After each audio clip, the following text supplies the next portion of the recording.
Hey, so I'm back with another video. Oh my god, I keep saying I'm gonna try to stop saying in this video. I'm gonna show you how I made those little cute meringue kisses from my birthday cake. So we're just gonna go straight into it because I don't want this video to be as long as the last one, so boom.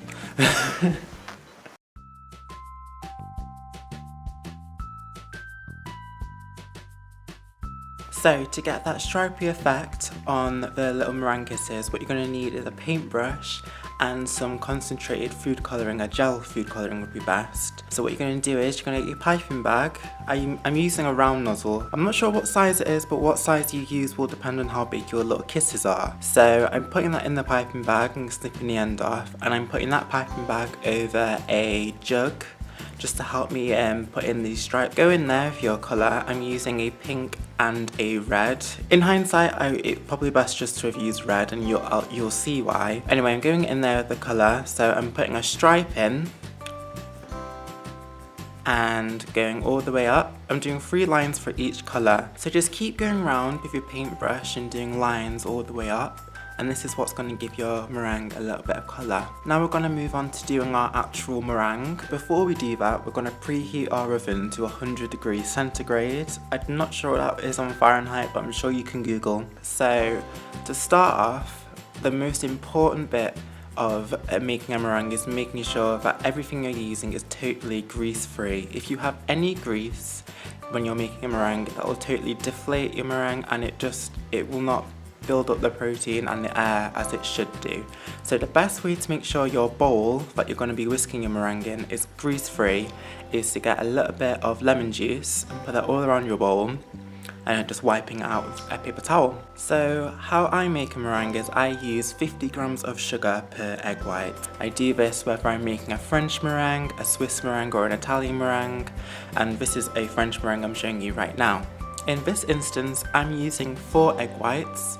So 4 times 50, that equals 200, so I'm using 200 grams of sugar. So my egg whites are going in my mixer, and I'm going to mix it on a high speed until it gets really nice and frothy.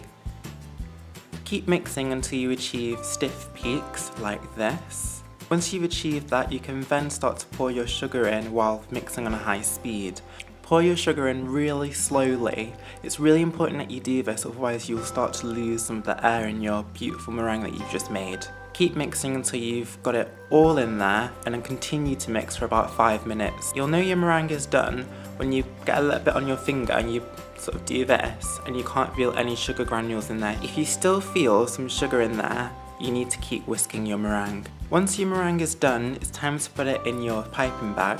I get a baking sheet lined with some parchment paper, and I just pipe on little blobs, and the best way to get your that nice little pointy bit that curls over, which is so cute, is to make sure that you're holding your bag directly over your baking sheet. Apply a little bit of pressure, hold your piping bag about, I'd probably say about 2 centimeters above where you're going to be piping.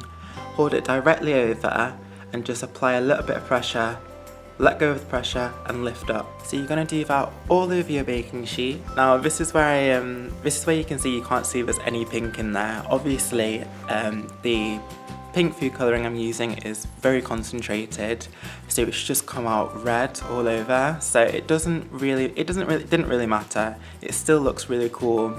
Once you've piped all your little kisses, you're going to put that in the oven at 100 degrees centigrade for about an hour. Once that time's up, turn your oven off and leave it in the oven with the door slightly ajar for another 30 minutes. That's just going to help to dehydrate your meringues further. That's it, you've made your really cute little meringue kisses. If you like this video, give it a thumbs up.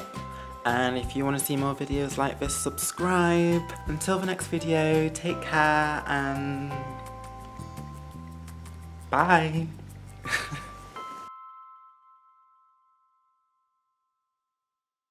I'm gonna show you how I'm gonna show you back with another give up.